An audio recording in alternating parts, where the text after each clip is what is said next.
जय जिनेन्द्र। आज हम NCERT 12th macro economics chapter 6 DPI द्वारा जारी की गई नई प्रश्न बैंक के पार्ट 2 को सॉल्व करेंगे। पार्ट 2 में क्वेश्चन नंबर 4 का 6 है, राष्ट्रीय आय का चक्रीय प्रवाह समझाइए। चक्रीय प्रवाह का अर्थ होता है कि एक क्षेत्र से आय दूसरे क्षेत्र में चली जाए। जैसे जो परिवार होता है, परिवार से उत्पादन के साधन जो है फर्म को प्राप्त होते हैं और फर्म जो है परिवार को वस्तुएं और सेवाएं प्रदान करता है। तो ये क्या हुआ, ये एक आर्थिक क्षेत्र है, ये दूसरा आर्थिक क्षेत्र है। तो आय का चक्रीय प्रवाह का अर्थ है एक आर्थिक क्षेत्र से दूसरे आर्थिक क्षेत्र में आय का पहुंचना। अब जो आय का चक्रीय प्रवाह, अभी तो हमने परिवार और फर्म के बीच देखा, इसी प्रकार सरकारी और अंतर्राष्ट्रीय के क्षेत्र में भी प्रवाह होता है। इसे हम उदाहरण की सहायता से देखते हैं। अर्थ आपको याद रखना है कि आय का चक्रीय प्रवाह का अर्थ होता है आय का एक आर्थिक इकाई से दूसरी आर्थिक इकाई के बीच निरंतर प्रवाह, मतलब आदान प्रदान। पहला है आय का चक्रीय प्रवाह परिवार और फर्म के बीच में। परिवार के पास उत्पादन के साधन होते हैं, यानी भूमि, पूंजी, श्रम, संगठन और साहस होता है। ये परिवार किसको प्रदान करता है? फर्म को। फर्म इनकी सहायता से वस्तुओं और सेवाओं का उत्पादन करता है और परिवार को प्रदान कर देता है। फर्म उत्पत्ति के जो साधन होते हैं उनको लगान, भूमिपति को लगान, मजदूर को मजदूरी, श्रमिक को मजदूरी और पूंजीपति को ब्याज, इस प्रकार उत्पादन के साधनों को भुगतान करता है। इस प्रकार फर्म की आय जो है परिवार के पास पहुंच जाती है। परिवार उस आय को व्यय करता है उपभोग पर और उपभोग के माध्यम से वह फर्म की वस्तुओं और सेवाओं को खरीदता है। इस प्रकार परिवार की आय जो है वो फर्म के पास पहुंच जाती है। इस प्रकार आय का चक्रीय प्रवाह होता रहता है। दूसरा आय का चक्रीय प्रवाह परिवार, फर्म और सरकार के बीच है। परिवार जो है वो फर्म से आय प्राप्त करता है, क्योंकि परिवार फर्म को उत्पादन के साधन, भूमि, पूंजी, श्रम, संगठन और साहस देता है। उसके बदले में फर्म जो है उत्पादन के साधनों को भुगतान करती है, परिवार के पास आय आती है। उस आय को परिवार उपभोग पर व्यय करता है और आय पुनः फर्म के पास पहुंच जाती है। अब फर्म जो है उस आय में से कुछ बचत करता है, परिवार भी अपनी आय में से कुछ बचत करता है और सरकार भी अपनी आय में से कुछ बचत करती है। इस प्रकार तीनों बचत पूंजीगत क्षेत्र में पहुंच जाती हैं। अब सरकार को आय कैसे प्राप्त होती है? सरकार जो है लोगों पर कर लगाती है, प्रत्यक्ष कर, तो लोगों की आय जो है सरकार के पास पहुंचती है। अब सरकार जो है हस्तांतरण आय, जैसे छात्रवृत्ति, वृद्धावस्था पेंशन, बेरोजगारी भत्ता आदि के रूप में आय किसको दे देता है? परिवार को वापस दे देता है। अब निगम जो है, मतलब फर्म जो होती है, वो निगम कर के माध्यम से सरकार को आय देती है और सरकार सब्सिडी के माध्यम से उस आय को पुनः फर्म को दे देता है। तो इस प्रकार से परिवार, फर्म और सरकार के बीच आय का आदान प्रदान होता रहता है। तीसरा है कि आय का प्रवाह परिवार, फर्म, सरकार और शेष विश्व के बीच में। क्या होता है, आज जो व्यवस्था है वो अंतर्राष्ट्रीय व्यापार की व्यवस्था है और इसमें वस्तुओं और सेवाओं का आयात और निर्यात होता है। इस प्रकार आयात और निर्यात के माध्यम से जो आय है वो अंतर्राष्ट्रीय स्तर पर प्रवाहित होती रहती है। स्टॉक तथा प्रवाह में अंतर स्पष्ट कीजिए। स्टॉक, जैसे कि आप कोई दुकान की गोदाम है तो उसमें माल पड़ा रहता है, उसे हम स्टॉक कहते हैं। उसमें कितना स्टॉक है, 31 मार्च या 31 दिसंबर को हम उसकी गणना करते हैं। जबकि प्रवाह जो होता है वो दुकान में रोज़ डेली कुछ ना कुछ लोग क्रय करते हैं, कुछ लोग उसको विक्रय करते हैं। तो स्टॉक क्या है? स्टॉक वह मात्रा है जिसे किसी समय विशेष पर मापा जाता है। 31 दिसंबर को हम स्टॉक को मापते हैं। जबकि प्रवाह वह मात्रा है जिसे समय अवधि में मापा जाता है, एक वर्ष में हमने कितना क्रय विक्रय किया, तो ये क्या हो जाएगा, प्रवाह। स्टॉक जो है उसका समय काल से संबंध नहीं होता, मतलब एक वर्ष एक समय काल है, लेकिन प्रवाह का संबंध क्या है, समय काल से होता है। स्टॉक स्थैतिक अवधारणा है, क्योंकि दुकान पर जो स्टॉक में माल पड़ा है वो कुछ समय के लिए स्थिर होगा, जबकि प्रवाह प्रावेगिक होता है, अर्थात दुकान पर जो माल बिक रहा है वो क्या होगा, रोज डेली बदलता रहेगा, प्रति क्षण बदलता रहेगा। किसी कोई ग्राहक आ गया तो बढ़ जाएगा, घट जाएगा। तुलना, स्टॉक की तुलना हम पेड़ से कर सकते हैं, जो पेड़ है वो क्या है, स्थिर है, जबकि प्रवाह की तुलना हम पेड़ पर लगने वाले फलों से करते हैं, क्योंकि फल कभी बढ़ते हैं कभी घटते हैं। स्टॉक का उदाहरण क्या है, जो टोंटी है उसमें से जो पानी स्टॉक प्रवाह की तुलना टोंटी में से जो पानी निकलता है वो क्या होता है, प्रावेगिक होता है, इसलिए हम उसे प्रवाह कहते हैं। जबकि स्टॉक की तुलना हम किससे कर सकते हैं, जो तालाब में जल है वह एक स्टॉक है। मूल्यह्रास को समझाइए। देखिए, मूल्यह्रास क्या होता है, जैसे मान लीजिए कि आपने कोई कार खरीदी, अब वो कार जो है आप उसे घर पर भी रखे रहें तब भी यदि आप उसको कुछ साल बाद बेचेंगे तो उसकी कीमत आपको कम मिलेगी, या मान लीजिए आप उसे चलाएंगे तो उसके टायर घिस जाएंगे, उसमें कमी आएगी, उसका मूल्य कम होगा।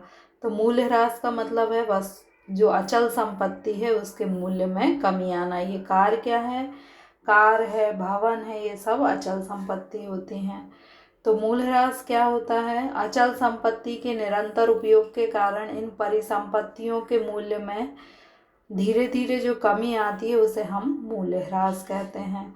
जब हम राष्ट्रीय आय की गणना करते हैं तो हम जो जीडीपी होती है, जीएनपी होती है, उसमें से हम मूल्यह्रास को घटा देते हैं, जिससे कि शुद्ध राष्ट्रीय आय हमें ज्ञात हो। मूल्यह्रास का उदाहरण आप देख ही चुके हैं। अब मूल्यह्रास की विशेषता है कि मूल्यह्रास जो है वो अचल संपत्ति जैसे कि भवन है, भूमि है, कार है, मशीनरी है, ये क्या है, अचल संपत्ति हैं, इससे संबंध होता है। मूल्यह्रास के कारण क्या होता है, इनकी कीमत में गिरावट आती है। इनकी जो कीमत में गिरावट होती है वो स्थायी होती है, और कीमत में जो गिरावट है समय के साथ साथ निरंतर होती जाती है। मूल्यह्रास का कारण होता है कि बाजार मूल्य में स्थायी गिरावट होती है। मूल्यह्रास, जैसे आपने कोई कार खरीदी है तो वो कार यदि मान लीजिए दुर्घटनाग्रस्त हो जाए तो उससे उसके मूल्य में कमी आ सकती है। दुर्घटनाग्रस्त ना हो, आपके घर में भी रखी रहे तो कुछ समय बाद आप बेचेंगे तो वह कम कीमत में बिकेगी। इसके अलावा हो सकता है कि उसकी बाज़ार कीमत कम हो जाए, नया मॉडल आ जाए, अप्रचलन में हो जाए, नए मॉडल के कारण उस वस्तु की जो कीमत होगी वह गिर जाएगी। तो इन कारणों से मूल्यह्रास होता है। अब क्या होता है कि आपने जो कार खरीदी है, यदि मान लीजिए 10 लाख की कार खरीदी है और कार की जो समय अवधि है कि वह कार जो है आपने 10 लाख की एक कार खरीदी है और आपकी जो कार है वह 10 साल चलेगी। तो यदि आप हर साल 1-1 लाख रुपए मूल्यह्रास के रूप में रखें तो 10 साल बाद आपके पास 10 लाख रुपए इकट्ठे हो जाएंगे। तो मूल्यह्रास जो समय व्यतीत होता है उससे पूंजीगत जो संपत्तियां होती हैं 10 साल बाद आपको प्रतिस्थापन करना पड़ेगा, यानी नई संपत्ति खरीदना होगा। तो आप प्रतिवर्ष यदि 1 लाख रुपए की राशि मूल्यह्रास के रूप में रखते हैं तो फिर आप उस 10 लाख आपके पास इकट्ठे हो जाएंगे, आप पुनः उस संपत्ति को प्रतिस्थापित कर पाएंगे। तो शुद्ध राष्ट्रीय आय की गणना के लिए हम क्या करते हैं, सकल राष्ट्रीय आय में से मूल्यह्रास की राशि को प्रतिवर्ष घटा दिया जाता है। राष्ट्रीय आय की गणना का महत्व लिखिए। राष्ट्रीय आय मतलब देश में जितनी भी वस्तुओं और सेवाओं का उत्पादन हुआ है उन सभी के मौद्रिक मूल्य के योग को हम राष्ट्रीय आय कहेंगे। अब राष्ट्रीय आय की गणना का क्या औचित्य है, क्या महत्व है? पहला महत्व है आर्थिक विकास का मापदंड।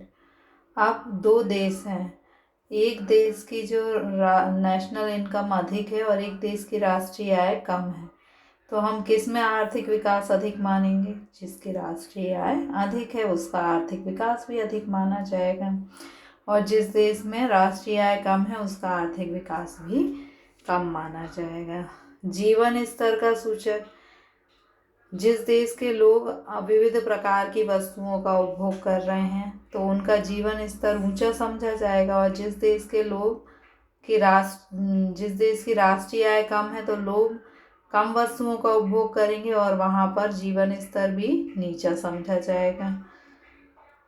अगला है तुलनात्मक अध्ययन। यदि हमें दो देशों की तुलनात्मक अध्ययन करना है तो हम कुल आय और प्रति व्यक्ति आय के आधार पर तुलना कर सकते हैं कि दोनों में से किस देश में आर्थिक स्थितियां बेहतर हैं। आर्थिक कल्याण का माप, यदि किसी देश में राष्ट्रीय आय अधिक है तो हम आर्थिक कल्याण भी क्या मानेंगे? अधिक है। यदि राष्ट्रीय आय कम है तो आर्थिक कल्याण भी क्या माना जाएगा? कम हो रहा है।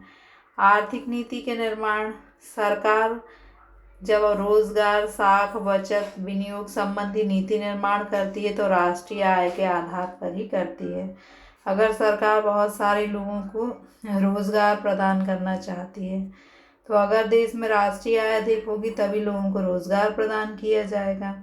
तो सभी नीतियां जो है राष्ट्रीय आय की स्थिति को देखकर बनाई जाती हैं। भारत में राष्ट्रीय आय कम होने के कारण देखिए, पहला है जनसंख्या वृद्धि। भारत में जनसंख्या बहुत अधिक है और जो सरकार है उसके लिए ये संभव नहीं होता कि वो इतनी बड़ी जनसंख्या को रोजगार प्रदान करे, तो सरकार इनके भरण पोषण पर अधिक व्यय करती है, इन्हें रोजगार प्राप्त नहीं हो पाता और रोजगार नहीं होने के कारण इन्हें आय अधिक प्राप्त नहीं हो पाती। आय कम होने के कारण राष्ट्रीय आय कम होती है।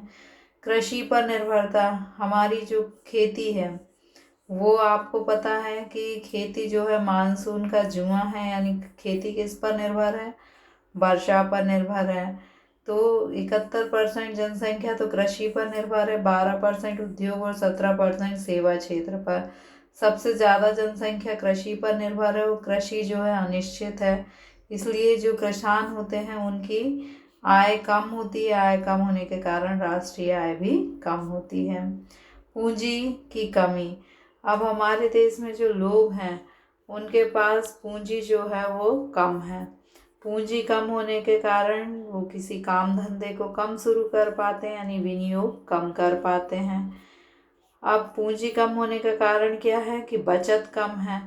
बचत कम होती है तो विनियोग कम होता है। विनियोग कम होने से यदि हम किसी व्यापार में पैसा लगाएंगे तो पैसा बढ़ेगा, राष्ट्रीय आय बढ़ेगी, लेकिन हम विनियोग कम कर पाते हैं, व्यापार धंधे में पैसा कम लगाते हैं तो हमारी आय कैसी होती है? कम होती है। आय कम होने से राष्ट्रीय आय भी क्या हो जाती है? कम हो जाती है।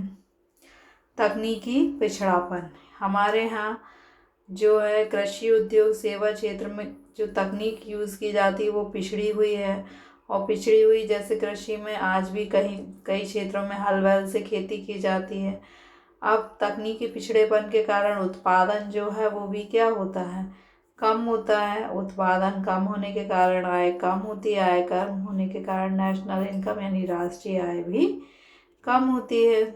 आय का असमान वितरण, कुछ लोग जो हैं उनके पास तो आय बहुत अधिक है और अधिकांश लोग जो हैं उनके पास आय जो है वो बहुत कम है, यानी कम लोगों के पास अधिक आय है, अधिक लोगों के पास कम आय है।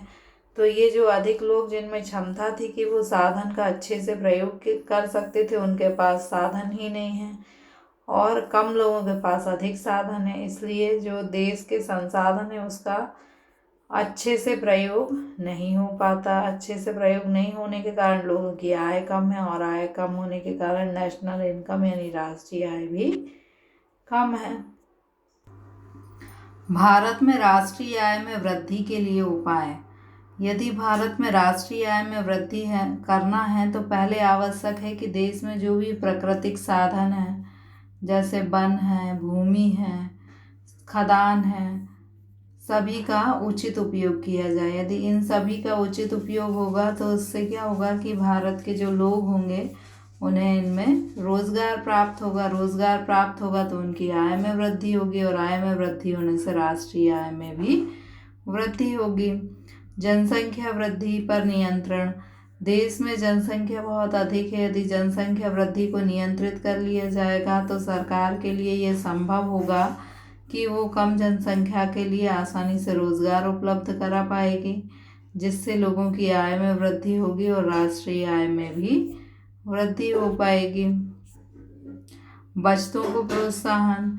यदि सरकार घरेलू बचत जो है उनको प्रोत्साहित करेगी तो देश में बचतों में वृद्धि होगी। बचतों में वृद्धि से लोग क्या करेंगे, बचतों को कहीं ना कहीं निवेशित करेंगे व्यापार में, उद्योग धंधों में। तो नए नए उद्योग धंधों की स्थापना होगी जिसमें लोगों को रोजगार की प्राप्ति होगी, और रोजगार की प्राप्ति होने से लोगों की आय में वृद्धि होगी, और आय में वृद्धि होने से नेशनल इनकम यानी राष्ट्रीय आय में भी वृद्धि होगी। फिर है कृषि का आधुनिकीकरण। हमारे यहाँ अधिकांश जनसंख्या जो है वो कृषि पर निर्भर है। यदि कृषि क्षेत्र में आधुनिक तकनीकों का प्रयोग किया जाएगा तो उससे क्या होगा, उत्पादन में वृद्धि होगी। उत्पादन में वृद्धि होने से लोगों की आय में वृद्धि होगी और राष्ट्रीय आय में भी वृद्धि हो सकेगी। साहसियों को पर्याप्त सुविधा। हमारे देश में जो साहसी हैं यदि उनको सुविधाएं और प्रेरणा सरकार प्रदान करे तो उससे क्या होगा, देश में नए नए उद्योग धंधों की स्थापना होगी जिसमें लोगों को रोजगार मिलेगा, लोगों की आय में वृद्धि होगी और राष्ट्रीय आय में भी वृद्धि हो पाएगी। Thank you.